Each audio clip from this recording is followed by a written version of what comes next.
Arsenal 2, Aston Villa 0, a statement win for Arsenal in their title race in a game that was not easy, but Arsenal showed mentality, Arsenal showed fight, and this has been a very good opening to the season from Arsenal. 2 difficult matches, Wolves and Aston Villa, 2 wins, 4 goals scored, 0 goals conceded. David Raya may have saved you a little bit, but individually, I think majority of players on that pitch for Arsenal, if not all of them, had a very good game. It's just that Villa are such a good team that they made it difficult. Rodgers was causing problems with his physicality. Martinelli probably was the only player that I'd say didn't have the best game for Arsenal today. But I thought that Arsenal played well. I don't think they played bad. I think you're going to Villa Park. It's an incredibly difficult game, an incredibly difficult atmosphere. They did the double over you last season. They've brought in some great signings. Amadou Onana looked really good.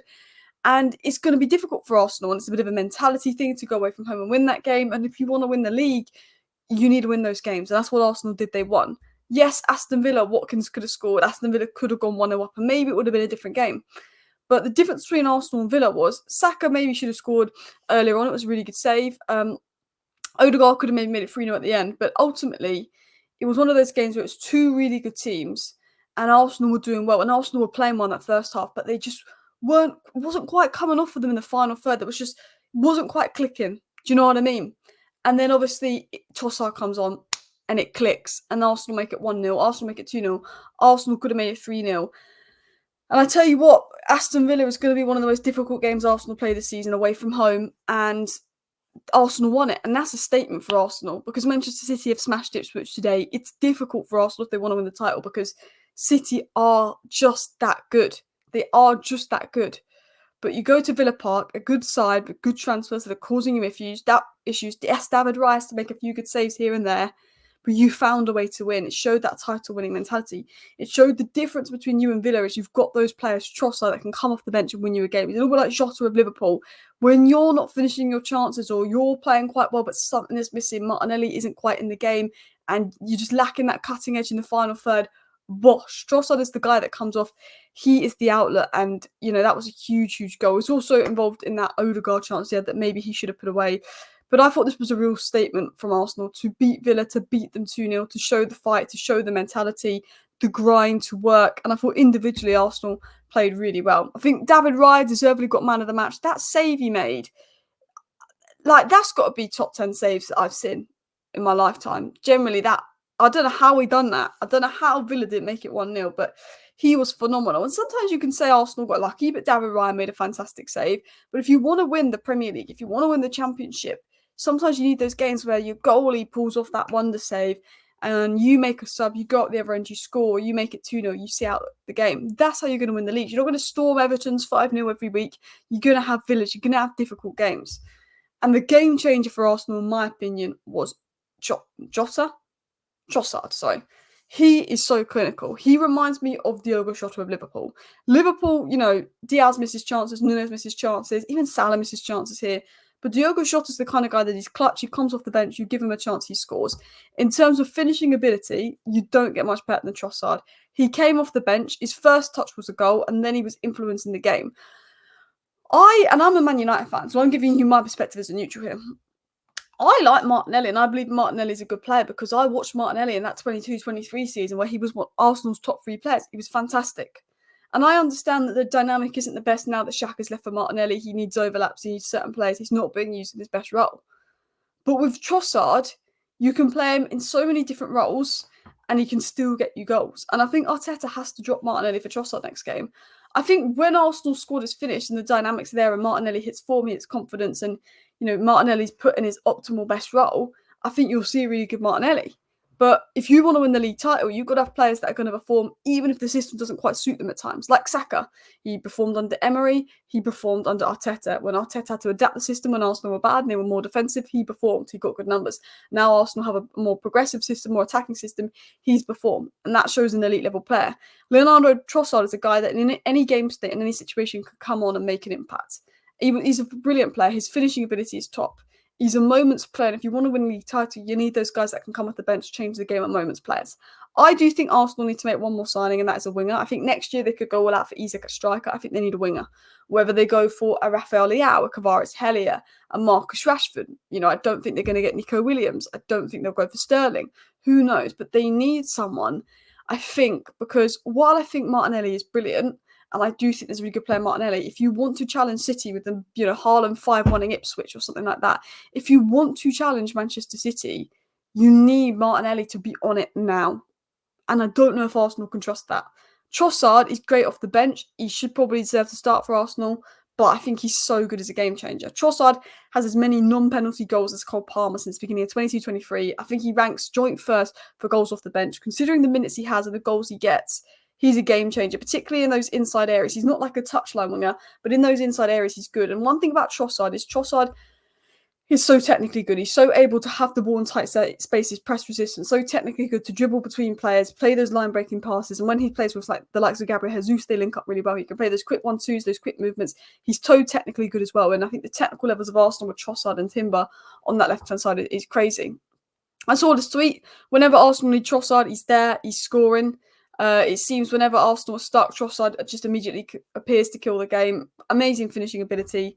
I mean, I think you've got him because Chelsea hijacked Mudryk, and I think you're sitting there thinking that's a blessing in disguise.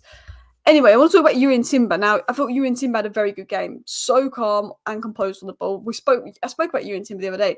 He's one of the best defenders in the whole wide world for just how good he is on the ball. I watched him at Ajax. Phenomenal player. He's moved to left back recently. He's not really played left back before. He played centre back and right back at Ajax, mostly centre back, but he's got all the technical abilities to play left back in that inverted role, which is a difficult role when you've had a whole year out. You're not 100% sharp. You've been asked to do something new that you've never done before, but he was inverting well.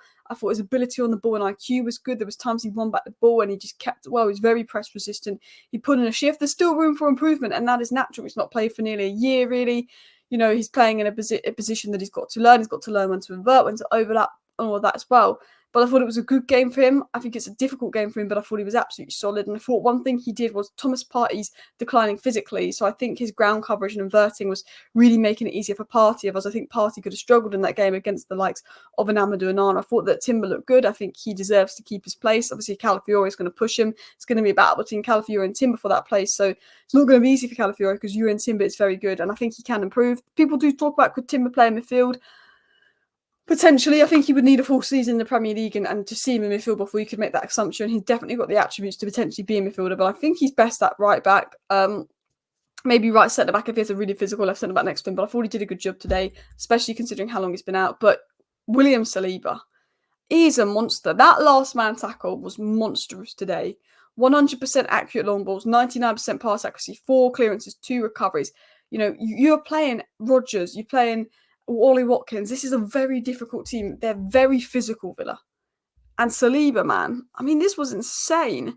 He's literally back here and he makes that last-ditch tackle. That was man of the match-esque from William Saliba. Absolutely phenomenal from him. And what Arsenal got on William Saliba is a player that is ridiculously good on the ball, a player that is an athletic monster. 1v1, he's so difficult to beat because he's faster, he's stronger than nearly every attacker, he wins his duels, he can defend the wide channels with ease, but he's also good on the ball. He can play those line-breaking passes, he's good in build-up, but he's physical, he's fast, you can't beat him 1v1, you can't push him off the ball, he wins his duels, but his IQ and understanding of the game, his ability to sniff out and read passes, his technical and tactical awareness is phenomenal for a player. Absolutely phenomenal. Ben White, people don't really talk about Ben White because he's been so consistently good for Arsenal for a whole year. He's so 7 out of 10, 8 out of 10 every week, Ben White put in a shift, very strong. Villa didn't have much going down their left-hand side. I thought Ben White did a good job against, again, very difficult Villa side. But Bukayo Saka, he's just a special player. He is a game changer for Arsenal.